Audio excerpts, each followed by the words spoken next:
Jangan buru-buru. Jangan langsung merasa aman. Karena cerita ini tidak mengejar perhatianmu. Ia menunggu saat kamu lengah. Sejak manusia pertama kali membuka mata di dunia ini, mereka tidak pernah sendirian. Ada makhluk lain yang hidup berdampingan. Tidak terlihat, tidak terdengar, namun selalu ada. Mereka tidak berjalan kemana saja. Mereka tidak muncul sembarangan. Mereka memilih tempat.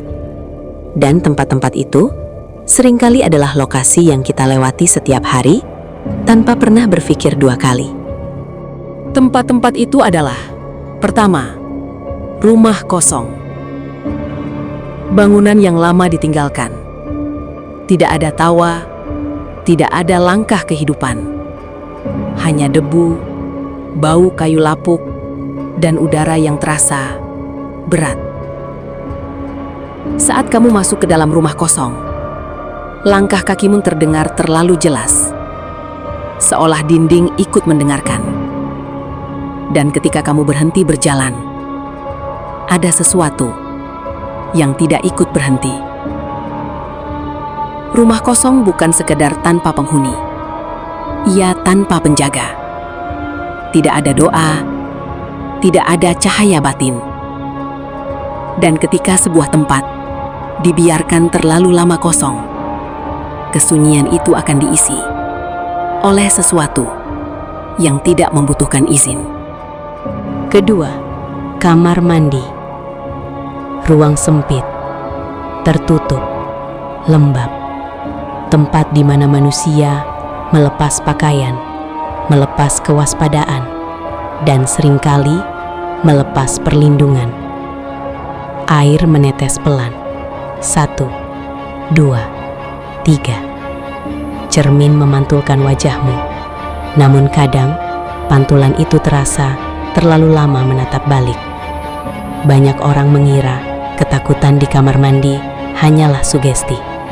Namun anehnya, rasa itu muncul bahkan ketika pikiran sedang tenang.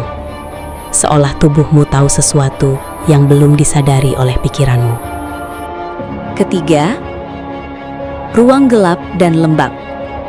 Sumur tua, lorong bawah tanah, goa, terowongan lama. Tempat yang jarang disentuh cahaya dan jarang dilewati doa. Di sana, suara menjadi tumpul. Waktu terasa melambat. Dadamu terasa sesak. Bulu kuduk berdiri tanpa alasan yang bisa dijelaskan. Bukan karena gelapnya, melainkan karena kamu berada di tempat yang tidak menginginkan kehadiranmu. Keempat, tempat antara teduh dan terang. Bayangan pohon yang terpotong sinar matahari. Cahaya yang tidak utuh, tidak sepenuhnya terang, tidak sepenuhnya gelap.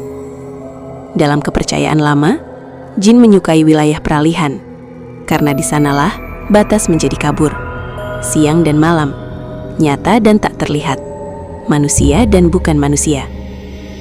Pernahkah kamu berdiri di bawah bayangan pohon saat matahari cerah, lalu tiba-tiba merinding? Bukan karena angin, melainkan karena kamu sedang berdiri di wilayah yang tidak jelas pemiliknya. Kelima, lubang dan parit. Celah di tanah, parit yang dalam, lubang yang jarang diperhatikan. Tempat rendah, gelap, lembab. Manusia jarang melihat ke bawah dan jarang menyebut nama Tuhan saat melintasinya. Orang-orang tua dulu melarang duduk, berdiri, atau bermain di dekat lubang dan parit tanpa keperluan. Bukan tanpa alasan. Karena di sanalah sesuatu bisa bersembunyi tanpa perlu terlihat. Keenam, pohon tua dan alam sunyi. Pohon besar yang berdiri sendiri. Akar menjalar seperti tangan yang menunggu. Daunnya bergesek pelan, padahal angin hampir tak terasa. Alam bukan milik manusia sepenuhnya, dan di beberapa tempat, kita hanyalah tamu. Larangan orang tua dulu bukan sekadar cerita. Jangan bicara sembarangan, Jangan merusak, jangan menantang, karena ada yang mendengar. Selalu. Ketujuh, persimpangan jalan. Simpang 4. Jalan sepi. Malam hari. Lampu jalan berkedip pelan. Angin bergerak tanpa suara. Persimpangan adalah tempat bertemunya banyak arah dan banyak niat. Banyak cerita berhenti di sini. Banyak pula yang dimulai. Sosok berdiri di kejauhan. Tidak bergerak, tidak memanggil. Hanya menunggu seseorang yang lengah. Kedelapan, kuburan. Bukan karena yang telah mati, melainkan karena yang tertinggal. Kesedihan, ketakutan, kenangan. Di malam hari, pikiran manusia menjadi rapuh. Bayangan tampak seperti sosok. Suara angin terdengar seperti langkah. Dan saat kamu menoleh ke belakang, selalu ada perasaan bahwa kamu terlambat menoleh. Kesembilan, tempat maksiat dan kerusakan. Disinilah manusia paling mudah lupa. Amarah menguasai, nafsu memimpin, kesadaran menghilang. Setan tidak perlu menampakkan diri, cukup membiarkan manusia menjatuhkan dirinya sendiri. Kesepuluh, tempat yang tidak pernah disebut nama Tuhan. Rumah yang dipenuhi pertengkaran, ruang yang kotor dan diabaikan, hati yang dibiarkan kosong. Di sanalah perlindungan menjadi tipis. Mereka tidak selalu mengganggu, tidak selalu menampakkan diri.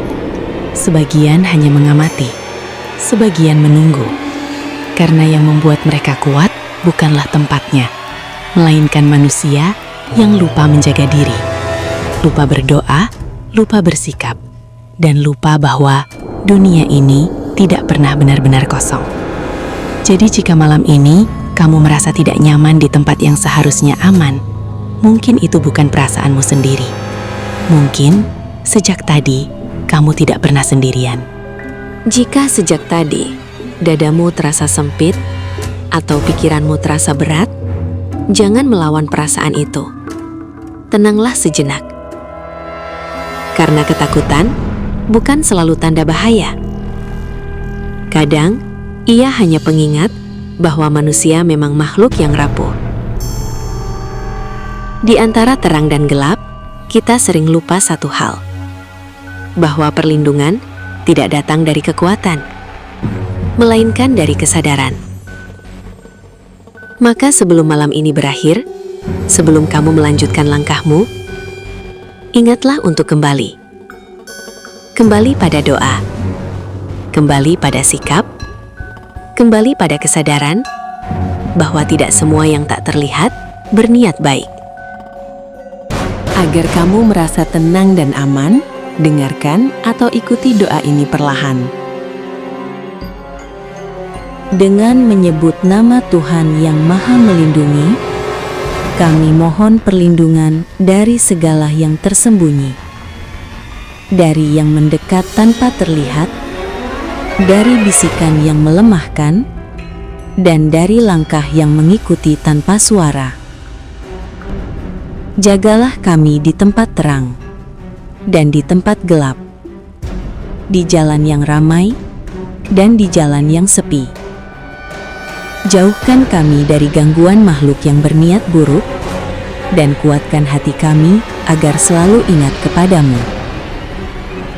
Karena hanya kepadamu kami kembali, dan hanya dengan mengingatmu, kami merasa aman.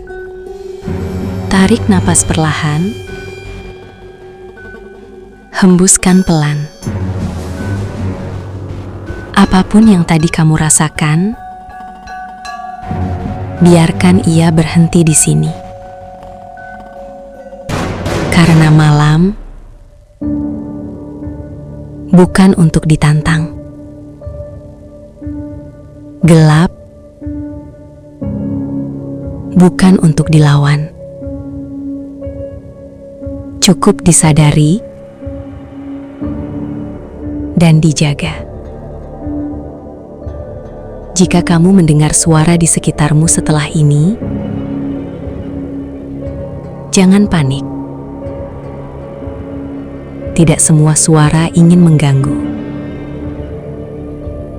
Namun tetaplah ingat, perlindungan selalu dimulai dari doa. Dan dengan itu, kita akhiri cerita ini. Tenanglah, kamu aman. Selama kamu ingat kepada Yang Maha Menjaga.